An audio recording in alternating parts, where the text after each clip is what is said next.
आप सोच रहे होंगे कि मैं इतने गौर से क्या देख रहा हूँ या फिर किस चिंता में हूँ। मैं चिंता में नहीं हूँ, लेकिन मैं गौर से ज़रूर देख रहा हूँ अपने उस काम को जो कुछ टाइम से मैं लगातार कर रहा था, और मैं चाहता भी था कि ये पूरा प्रोसेस या फिर कह सकते हैं वो जो रॉ वर्क किया गया है वो आप तक पहुंचाने का। इसलिए आज हमने निर्णय लिया है कि ये जो पुस्तक है, ये जो किताब है, अपनी जो अभी अभी जस्ट हमने आपके सामने रखा है, और अभी हमारे दिल्ली एनसीआर में, दिल्ली में अभी वर्ल्ड बुक फेयर भी लगा हुआ है, तो बड़ा सही संयोग है कि इस टाइम में हमने बुक भी निकाला अपना।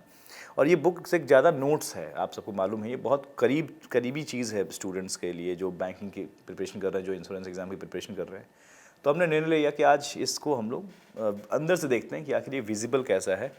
तो उनके कुछ हम आपको वो प्रारूप दिखाते हैं कि असल तौर पे ये कैसे बने हैं। तो एक बार हम अपने कैमरामैन से बोलेंगे, भाई आप एक बार दिखाइए इधर। तो यहाँ पे देखिए आप, ऐसे ऐसे कुछ अलग अलग चैप्टर्स बने हुए हैं, सबकी फाइल अलग अलग है। इसके अंदर बहुत सारे चैप्टर्स अभी और भी हैं। मैं आपको कुछ, जैसे सिटिंग अरेंजमेंट चैप्टर आपके सामने दिख रहा है। आप सभी जानते हैं इस चैप्टर की महत्व क्या है अपने बैंक एग्ज़ाम्स में। कई बार ऐसे रफ वर्क भी हुआ है, आपको दिख रहा होगा ऐसे रफ वर्क, एक एक वर्ड को लिख के देखना और उसको कवर करना। हर एक शेप और साइज़ को मैंने प्रॉपर एक्सप्लेन किया है, मतलब कि उसमें कितने साइड्स, कितने कॉर्नर, हर एक चीज़ जो आप सोचते हैं उसके आसपास की बातें, वो सब कुछ मैंने एलोबरेट किया है और विथ एग्जांपल करते गया हूँ। किसी बच्चे को किसी भी पॉइंट पे उसने पढ़ लिया एक बार, फिर भी वो किसी भी पॉइंट पे अगर फंस रहा है ना, तो उसको एक ही बात क्लियर है। ऐसे ये पॉइंट देखिए, कितना इंपॉर्टेंट पॉइंट वाला पेज खुला है आपके सामने। छोटा सा example, at least minimum not less than is equal to, मतलब at least is equal to minimum is equal to not less than, है ना। इसको हिंदी में एक बात बोल सकते हैं, कम से कम। अब सोचिए, कम से कम को बोलने के कितने तरीके हैं, मतलब उसको हम अपने पजल्स में, सेटिंग एलिमेंट में कैसे इस्तेमाल कर सकते हैं। और तीनों को लेकर मैंने एग्जांपल बनाया है कि एटलीस्ट 3 का मतलब है 3, 4, 5 से लेके n तक, जहाँ तक लेके चले जाइए, इन्फिनिटी। वैसे मैंने एग्जांपल, उस पर फिर एग्जांपल भी दिया गया है कि आपको अगर मान लो एक प्लॉट दिया गया तो कैसे उसका मतलब होगा। फिर utmost, maximum, not more than, अधिक से अधिक, उसके लिए भी मैंने तीनों वर्ड को लेकर एग्जाम्पल दिया। फिर उसके लिए प्लॉट भी हमने बता दिया आपको। तो कोशिश किया है मैंने कि पूरे इस रीजनिंग सब्जेक्ट को जब जितना साधारण बच्चे भी समझ रहे हों, उससे और भी ये आसान और साधारण महसूस हो। एक और छोटा सा बहुत महत्वपूर्ण चीज़, कई बार बच्चे स्ट्रेट लाइन में कन्फ्यूज़ होते हैं कि sir left hand right hand कैसे तय करते हैं। जब सब लोग नॉर्थ देख रहे हैं तब तो बहुत आसान है ये कहना कि ये लेफ्ट हैंड है, ये राइट हैंड है। जब सब लोग साउथ की ओर देख रहे हैं तो भी हम बहुत ईजिली कह देंगे चलो भाई पलट जाएगा वो चीज़, ये लेफ्ट और ये राइट हो जाएगा। इस सिचुएशन में अमूमन बच्चे कन्फ्यूज़ होते हैं। जब हमारे पास डायरेक्शन मिक्स होते हैं, कोई नॉर्थ देख रहा है, कोई साउथ देख रहा है एक ही पंक्ति में, तो फिर ये जो सिचुएशन है ये आपका नॉर्थ वाला कंडीशन को कैरी करता है। मतलब जो आपका लेफ्ट हैंड है वो इसका लेफ्ट हैंड है, इस पंक्ति का लेफ्ट हैंड है, और जो आपका राइट हैंड है वो इसका।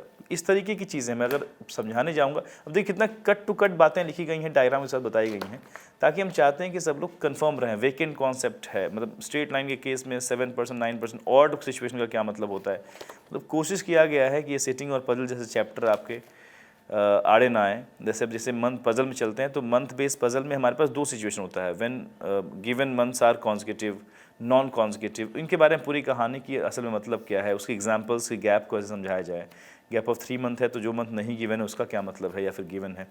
तो कोशिश किया गया है कि इसको इस रूप में आपको, इसको इस चीज़ को ही देखिए लिखा गया इतने बड़े बड़े कागज़ों पे, बट आप तक पहुंचाने के लिए इसे हम थोड़ा हैंडी करने की कोशिश किया हमने, और ये अब आपके सामने ऐसा बन के पहुँच रहा होगा और जल्द ही आप तक पहुँचेगा भी। अभी फ़िलहाल ऑफ कोर्स डिस्पैच जो है वो स्टार्ट होने वाला है, तो मैं चाहता हूँ कि अधिक से अधिक स्टूडेंट अपना जो है ये SBI क्लर्क एग्ज़ाम से पहले इस रिवीजन, मतलब उसके लिए मैं इसको लॉन्च भी किया था अभी, ताकि बच्चे उसको, जैसे यहाँ पे एक छोटा सा एग्जांपल लिखिए, बेसिक्स ऑफ रीजनिंग मैंने स्टार्ट किया। पहला चैप्टर जो हमारे पास है ये रहा, बेसिक्स ऑफ रीजनिंग।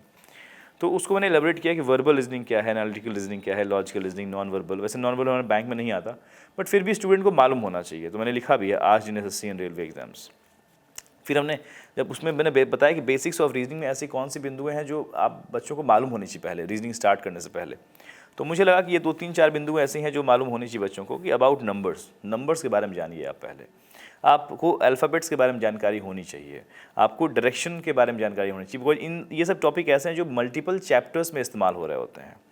फिर अबाउट वर्बल रीजनिंग, बिकॉज बहुत ही इंपॉर्टेंट और बहुत बड़ा सेगमेंट है, तो इनको मैंने रिलेट करके दिखाया कि आपस में सभी चैप्टर्स कनेक्टेड कैसे हैं। और फिर हमने आगे अंदर जो भी कहानी करी है, लेटर्स को कैसे याद करें, ये सब चीज़ें हो गई। नंबर्स के बारे में बताया हमने, डायरेक्शन के बारे में छोटी छोटी बिंदु बताई हमने कि कैसे कैसे ख्याल रखें उस चीज़ का, वर्बल। फिर हमने चैप्टर स्टार्ट किया और फिर उसमें भी हमने हर एक तरह के एग्जाम्पल्स भर भर के रखे हुए हैं, हर एक चीज़ कोशिश की है। जैसे बच्चों का एक डायरेक्शन चैप्टर में होता है एंगल वाला पॉइंट, वो भी डिस्कस किया हमने इसमें कि चलो ठीक है, किसी बात को लेकर परेशान नहीं होना है। बच्चे सोचेंगे मशीन पुट है या नहीं है, या फिर सर डायरेक्शन डेटा सफिशिएंसी का क्या सिस्टम है। ऑफ कोर्स वो सारे टॉपिक भी हैं, डेटा सफिशिएंसी भी इसमें मैंने सब कुछ डिस्कस किया है। और अगर मुझे अपने ही पढ़ने पढ़ाने क्रम में और भी कुछ नई नई चीज़ें मिलेंगी तो इसे मैं अपडेट भी करता रहूँगा, लेकिन फ़िलहाल तो अभी तक के दरमियान जो भी मुझे मिला है उन सब चीज़ों को मैंने ऐड करने की कोशिश की है। डीएस भी मैंने यहाँ पे ऐड कर दिया है, और मशीन फुट भी है, एलआर भी है, everything is there. So overall किताब आपके साथ हमेशा रहे इस टाइप की है कि अगर आप पढ़ाई कर रहे हैं, प्रिपरेशन कर रहे हैं, तो एक हैंडी बुक है, और ये आपके बहुत करीब रहे तो ज़्यादा बेहतर है, क्योंकि मैंने इतना वर्ष बिताया है इस टीचिंग में, तो मतलब मेरे हिसाब से वो सारे निचोड़ जो है ना वो यहाँ रखे हुए हैं। मतलब बच्चे को फिर चाहे वो प्रीलिम्स एग्जामिनेशन हो या मेंस एग्जामिनेशन हो, कहीं पे भी ये नहीं रहेगा कोई, बिकॉज कॉन्सेप्ट होता है वो, उसमें किसी प्रीलिम्स का या मेंस का अधिकार नहीं होता है। तो कई बार तो बच्चे लगता है सर ये प्रीलिम्स का इसमें कॉन्सेप्ट होगा या सर सिर्फ मेंस का होगा। कई बच्चों का कहना है सर मेंस का कॉन्सेप्ट है इसमें या प्रीलिम्स का कॉन्सेप्ट है।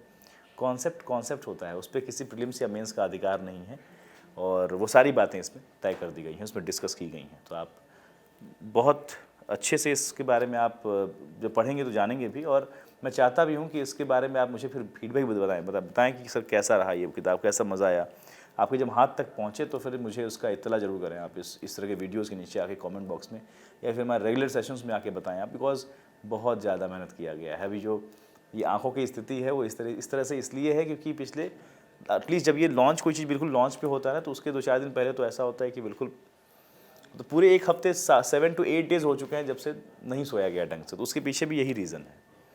ठीक है, सो बाकी ठीक है। तो आपके इनिशियली मैं अभी तक जो देख रहा हूँ बहुत ज़्यादा प्यार और मोहब्बत मिला है अभी इस किताब को। अभी तो हमने इसका डिस्पैच भी स्टार्ट नहीं किया, लेकिन आप लोगों ने जिस तरह से प्यार दिया उसके लिए बहुत तहे दिल से शुक्रिया आप सभी का।